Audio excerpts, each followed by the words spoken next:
অনেক সময় আগের কথা। মগধপুর নামে একটি রাজ্য ছিল, যার প্রাকৃতিক সৌন্দর্যের বর্ণনা করা সত্যিই কঠিন। চারদিকে সবুজে ভরা বন, কল কল শব্দে বয়ে চলা নদী আর বাতাসে ভেসে বেড়াতো ফুলের মিষ্টি সুগন্ধ। এই রাজ্য শুধু তার প্রাকৃতিক সৌন্দর্যের জন্যই নয়, বরং তার ন্যায়পরায়ণ এবং প্রজাপ্রেমী রাজা মানসিংহের জন্যও বিখ্যাত ছিল। রাজা মানসিংহের প্রজারা তাকে অগাধ ভালোবাসত, কারণ তার শাসনে সবাই সুখী ও সমৃদ্ধ ছিল। রাজা মানসিংহের জীবনের কেন্দ্রবিন্দু ছিলেন তার রানী দেবিকা। তাদের প্রেম এমন ছিল যে দূর দূরান্তের রাজ্যেও তার উদাহরণ দেওয়া হতো। রানী কোথায়? কি বার্তা আছে মহারাজ? রানী সাহিবা তার সখীদের সঙ্গে দেখা করতে গেছেন। তিনি শীঘ্রই ফিরে আসবেন, আপনি চিন্তা করবেন না। যাও, তাকে আমার বার্তা দাও যে তার রাজা তার অপেক্ষা করছে। তাকে বলো যেন সে দ্রুত ফিরে আসে। এই প্রেম ও সুখের পরিবেশে ধীরে ধীরে সময় নিজের গতিতে চলতে লাগল। একদিন রাজবৈদ্য প্রাসাদে এসে এই শুভ সংবাদ জানালেন। মহারাজ, শুভ সময় এসে গেছে। রানী দেবিকা গর্ভবতী। এই সংবাদ পুরো রাজ্যে আনন্দের ঢেউ এনে দিল। অদ্ভুত! এই সংবাদ তো আমার জীবনের সবচেয়ে বড় সুখ। অবিলম্বে ঘোষণা করো, দরিদ্রদের জন্য ভাণ্ডার খুলে দেওয়া হোক এবং স্বর্ণমুদ্রা বিতরণ করা হোক। এই 9 মাস রাজা নিজেকে সম্পূর্ণভাবে রানীর সেবায় উৎসর্গ করে দিলেন। দাসী, নিশ্চিত করো যেন রানীর কোনো ধরনের কষ্ট না হয়। এই 9 মাস তিনি রানীর সেবাতেই কাটিয়ে দিলেন। রানীর ছোট ছোট ইচ্ছাও তিনি পূরণ করতেন। রাজা ও রানী দুজনেই তাদের আসন্ন সন্তানের জন্য শত শত সুন্দর স্বপ্ন বুনতে লাগলেন। রানী বললেন, স্বামী, আমার মনে হয় আমাদের সন্তান আমাদের প্রেমকে নতুন রূপ দেবে। আমি কত সৌভাগ্যবতী যে আপনার মতো গভীর প্রেম পেয়েছি। রাজা বললেন, দেবিকা, তুমি শুধু আমার রানী নও, তুমি আমার জীবন। আমি শুধু চাই তুমি আর আমাদের সন্তান দুজনেই নিরাপদে থাকো। আমাদের এই ছোট্ট পৃথিবী এখন পূর্ণ হতে চলেছে। অবশেষে সেই শুভ মুহূর্ত এসে গেল। সারা প্রাসাদে মঙ্গল গান গাওয়া হলো এবং রানী দেবিকা এক অত্যন্ত সুন্দর কন্যা সন্তানের জন্ম দিলেন। নবজাত কন্যার মুখমণ্ডল ছিল চাঁদের মতো উজ্জ্বল। কিন্তু বিধাতার ইচ্ছা যেন অন্য কিছুই ছিল। কন্যা সন্তানের জন্ম দেওয়ার কয়েক মুহূর্ত পরই রানী দেবিকার স্বাস্থ্য হঠাৎ খারাপ হয়ে গেল। প্রাসাদের আনন্দের ঢেউ মুহূর্তেই গভীর শোক ও কান্নায় পরিণত হল।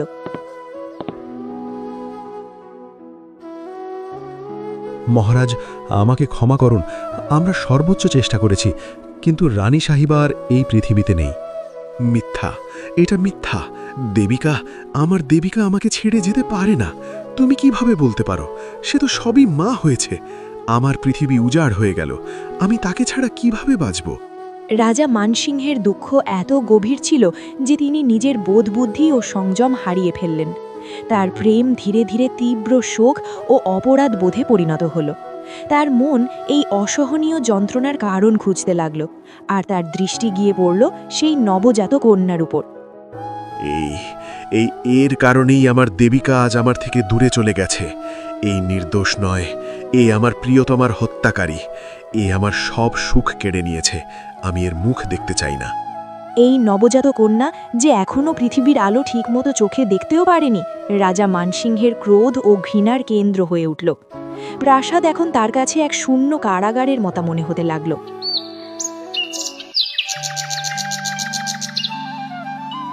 একদিন তিনি তার সবচেয়ে বিশ্বস্ত ধাত্রীমা ও দাসী কলাবতীকে ডেকে পাঠালেন। কলাবতী, আমি তোমাকে ডেকেছি কারণ তুমি সবচেয়ে বিশ্বস্ত। এই শিশুটিকে মেরে ফেলো।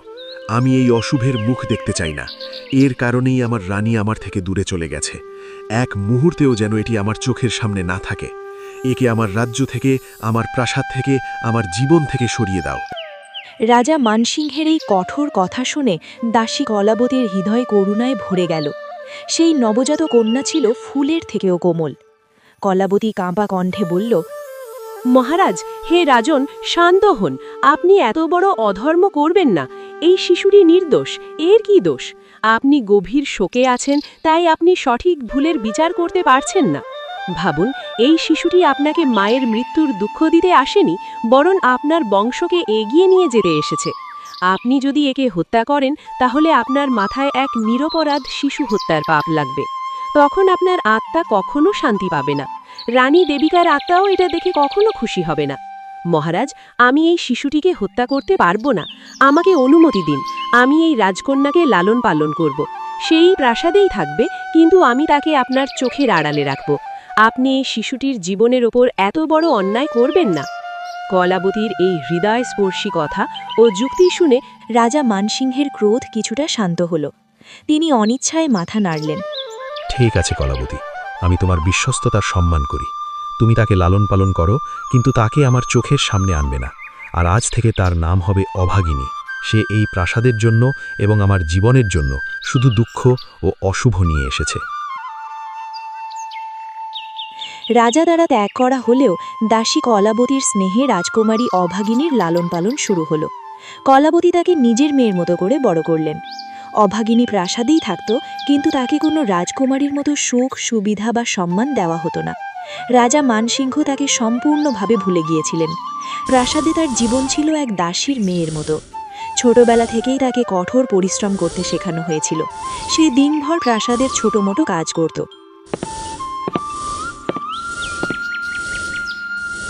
ও অভাগিনী, তুমি কি করছো? এই মেঝেটা এখনো পরিষ্কার হয়নি। তুমি তো সত্যিই এক দুর্ভাগ্যা মেয়ে। তাড়াতাড়ি কাজ শেষ করো। জি, আমি এখনই করছি। আমার ভুল হয়ে গেছে। রাজা মানসিংহের তিরস্কার আর অপমান ছিল তার প্রতিদিনের জীবনের অংশ। অভাগিনী নিজের নিয়তিকে নীরবে মেনে নিয়েছিল। তার স্বভাব ধীরে ধীরে শান্ত ও সহনশীল হয়ে উঠেছিল। কিছু সময় পরে রাজা মানসিংহের মন্ত্রী ও শুভানন্দীরা তাকে পুনরায় বিবাহ করার পরামর্শ দিলেন। মহারাজ, এখন শোকের সময় শেষ হয়েছে। রাজ্যের স্থিতিশীলতা এবং ভবিষ্যৎ বংশধরের জন্য আপনাকে পুনরায় বিবাহ করা উচিত। এটি রাজ্যের কল্যাণের জন্য প্রয়োজনীয়। রাজা কিছুক্ষণ চিন্তা করে বললেন,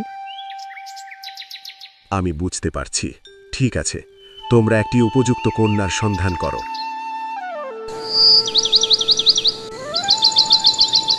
এরপর রাজা নানসিংহের বিবাহ হল প্রতিবেশী এক রাজ্যের অত্যন্ত সুন্দর ও সুশীলা কন্যা সুলক্ষণার সঙ্গে।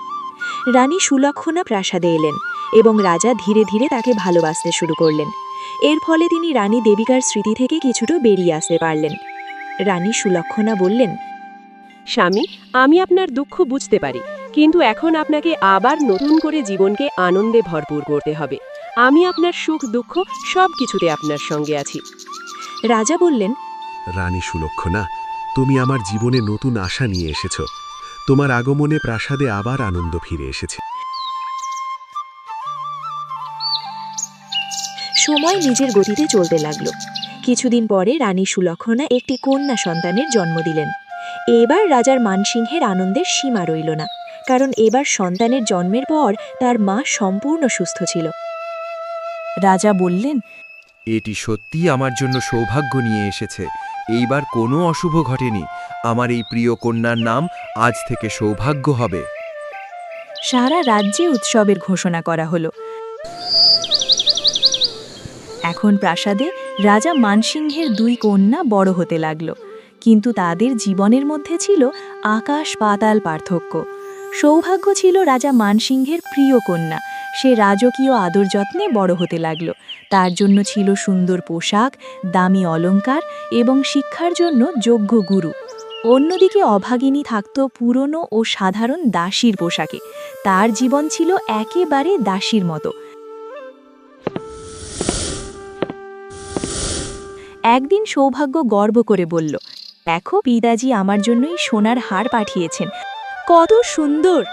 তারপর সে অভাগিনীকে তাচ্ছিল্যের সুরে বলল, আর তুমি তো দাসীর কাপড়ই পরবে। পিতাজি তো তোমাকে দেখতে পর্যন্ত পছন্দ করেন না। এই কথাগুলো শুনেও অভাগিনী কিছু বলতো না। সে নীরবে সব সহ্য করত। তার জীবনে একমাত্র স্নেহ ও আশ্রয় ছিল দাসী কলাবতী। ধীরে ধীরে অভাগিনীর মন সংসারের প্রতি বিমুখ হয়ে ঈশ্বর ভক্তির দিকে ঝুঁকতে লাগল।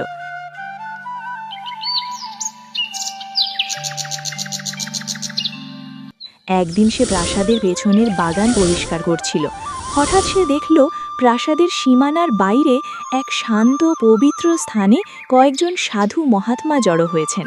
সেখানে ভজন কীর্তনের মধুর ধ্বনি ভেসে আসছিল। সবার মাঝখানে এক জ্যোতির্ময় সাধু বসে উপদেশ দিচ্ছিলেন।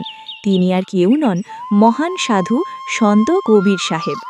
অভাগিনীর হৃদয়ে এক অদ্ভুত শান্তি অনুভূত হল। সে কাজ ফেলে চুপি চুপি সেই সভায় গিয়ে এক কোণে বসে পড়ল। কবির সাহেব তার দোহা ও বাণীর মাধ্যমে এই জগতের নশ্বরতা, ঈশ্বরের একত্ব এবং কর্মের গুরুত্ব সম্পর্কে উপদেশ দিচ্ছিলেন। অভাগিনী জীবনে প্রথমবার এত গভীর শান্তি অনুভব করল। সে মনে মনে ভাবল, এ কেমন আশ্চর্য জ্ঞান! এই পৃথিবীর সুখ দুঃখ সবই ক্ষণস্থায়ী। আসল সম্পদ অন্তরের শান্তি আর সৎকর্মে রয়েছে।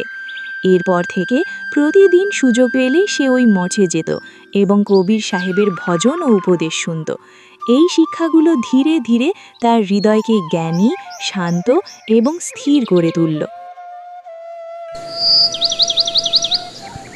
কিছুদিন পরে রাজসভায় মন্ত্রীরা অভাগিনীর বিয়ের প্রসঙ্গ তুললেন। মহারাজ, আপনার জ্যেষ্ঠ কন্যা অভাগিনী এখন বিবাহযোগ্য হয়ে উঠেছে। রাজপরিবারের নিয়ম অনুযায়ী তার জন্য একটি উপযুক্ত পাত্র খুঁজে বের করা উচিত। রাজা বললেন, আমি এই বিষয়ে রানী সুলক্ষণার সঙ্গে আলোচনা করব। যখন রাজা এই বিষয়ে রানীর সঙ্গে কথা বললেন, তখন রানী সুলক্ষণা বললেন, মহারাজ, যদি আপনি অভাগিনীর জন্য পাত্র খুঁজতেই চান, তবে এমন কাউকে খুঁজুন যে অন্ধ, খোঁড়া বা খুবই দরিদ্র। সে তো জন্ম থেকেই অশুভ। তার কারণেই আমাদের প্রিয় রানী দেবিকা মারা গিয়েছিলেন। সে যেখানে যাবে সেখানেই দুর্ভাগ্য নিয়ে যাবে।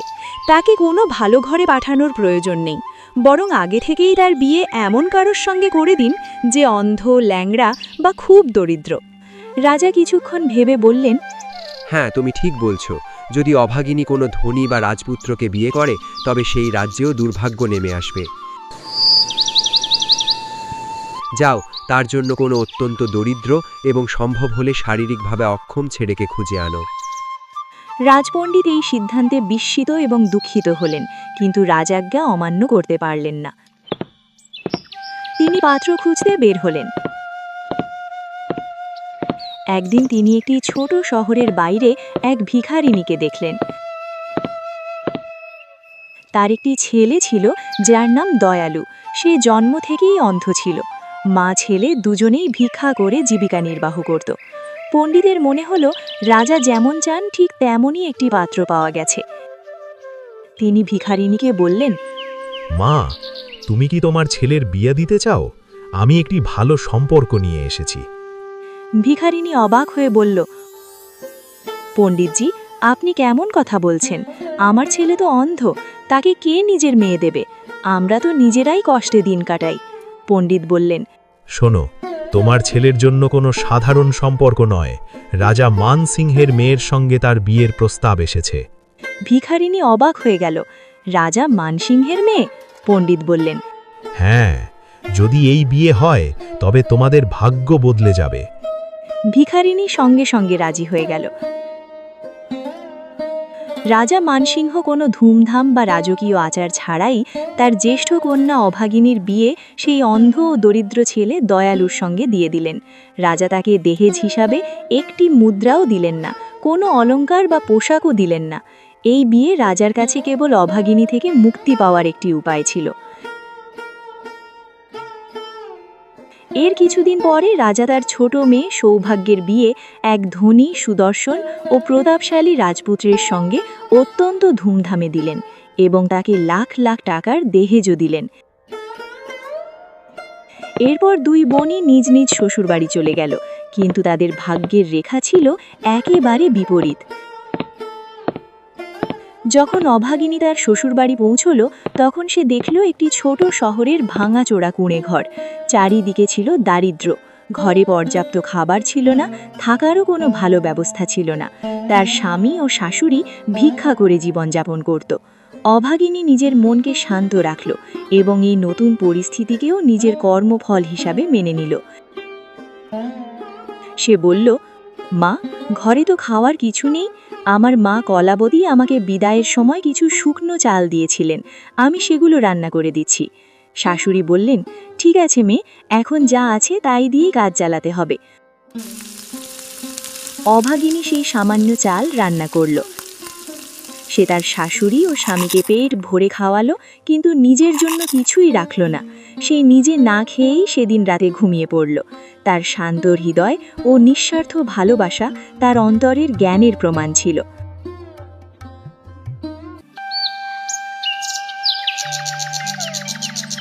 পরের দিন তার স্বামী ও শাশুড়ি ভিক্ষা করতে বেরিয়ে গেলেন। অভাগিনী ঘর পরিষ্কার করল এবং দুপুর পর্যন্ত তাদের অপেক্ষা করল। পরে সে বলল, মা, আপনারা ভিক্ষা করে যা আনেন তা দিয়ে আমাদের ঠিকমতো চলে না। এইভাবে চললে একদিন আমরা না খেয়ে মারা যাব। আপনি যদি অনুমতি দেন তবে আমিও কোনো কাজ করব। আমি এই বাড়িকে দারিদ্র্য থেকে বের করে আনতে চাই। শাশুড়ি অবাক হয়ে বললেন, বৌমা, তুমি তো এক রাজকুমারী, তুমি এসব কঠিন কাজ কিভাবে করবে? অভাগিনী শান্তভাবে বলল, হ্যাঁ, কষ্ট হবে, কিন্তু আমি পারবো, কারণ বাবার প্রাসাদেও আমি সব সময় কাজই করেছি। আমার জীবন কখনোই রাজকুমারীর মতো ছিল না। আপনারা যদি দারিদ্র্যের মধ্যে জীবন কাটান তবে আমিও সেই দারিদ্র্যের মধ্যে পরিশ্রম করে নতুন জীবন আনব। শাশুড়ি আবেগে বললেন, বৌমা, তুমি এত গুণবতী, এত সুন্দর, এত বিনয়ী। আমি বুঝতে পারি না তোমার বাবা তোমার বিয়ে আমার মতো দরিদ্র পরিবারের সঙ্গে কিভাবে দিলেন। তিনি সত্যিই বড় নিষ্ঠুর।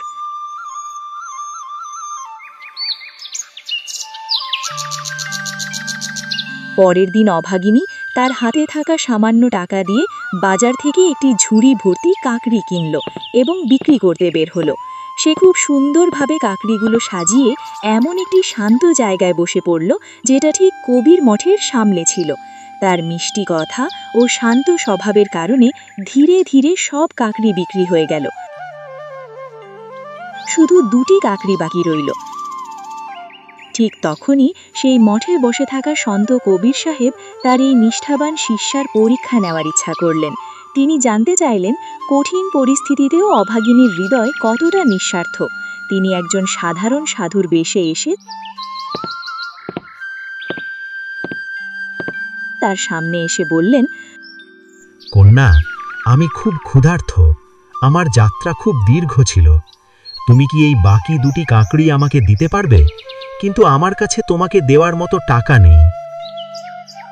অভাগিনী শ্রদ্ধার সঙ্গে বলল, হে মহাত্মা, আপনি তো আমার পিতার মতো, আমার গুরুর মতো। যদি আপনার ক্ষুধা লাগে তবে এই কাকড়ি আপনি আনন্দ সহকারে খেতে পারেন। আমার টাকার প্রয়োজন নেই। আমার পিতা তো আমাকে ভালোবাসেন না, আমাকে দেখতে পর্যন্ত পছন্দ করেন না। আমার মা কলাবতী ছাড়া আমার কেউ নেই। আমার স্বামী অন্ধ আর আমার শাশুড়ি ভিক্ষা করেন। আমার কাছে এই পৃথিবীতে সবই আছে, শুধু পিতার ভালোবাসা নেই। আপনিই আমার গুরু, আপনিই আমার পিতা। আপনি স্নেহ করে এই কাকড়ি খান এবং আমাকে আশীর্বাদ করুন। অভাগিনীর এই কথা শুনে সন্ত কবির সাহেব অত্যন্ত সন্তুষ্ট হলেন।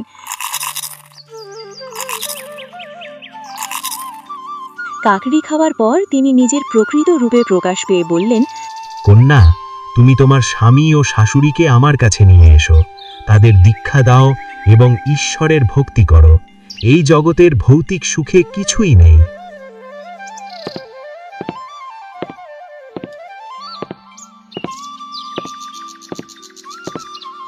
অভাগিনী পূর্ণ বিশ্বাসের সঙ্গে তাই করল।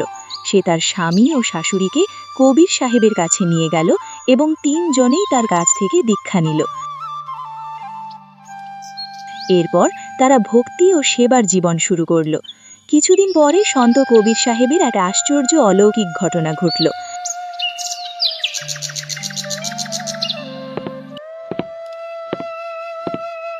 একদিন অভাগিনী দেখল, এ কি, আমাদের কুড়ে ঘরের জায়গায় এক বিশাল সুন্দর প্রাসাদ দাঁড়িয়ে আছে।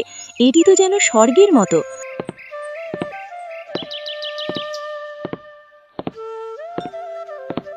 তার শাশুড়ি অবাক হয়ে বললেন, মেয়ে, এটা কি হচ্ছে? আমরা কি স্বপ্ন দেখছি? অভাগিনী বলল, মা, এটা আর কিছু নয়, এটি আমাদের গুরুজির কৃপা। ঠিক তখনই তার স্বামী দয়ালু সেখানে এলো, কিন্তু এবার সে আগের মতো ছিল না। তার চোখে আলো ছিল। সে আনন্দে বলল, দেখো আমার চোখ ফিরে এসেছে, আমি দেখতে পাচ্ছি। এই দৃশ্য দেখে অভাগিনী আনন্দে কেঁদে পড়ল। সে হৃদয় থেকে বারবার সন্ত কবির সাহেবকে ধন্যবাদ জানাতে লাগল। এই রকম আরও ভিডিও দেখার জন্য এই চ্যানেলটিকে অবশ্যই সাবস্ক্রাইব করো আর ভিডিওটিতে লাইক করে কমেন্টে জানাও তোমরা কোথা থেকে ভিডিওটি দেখছো। দেখা হবে পরবর্তী ভিডিওতে।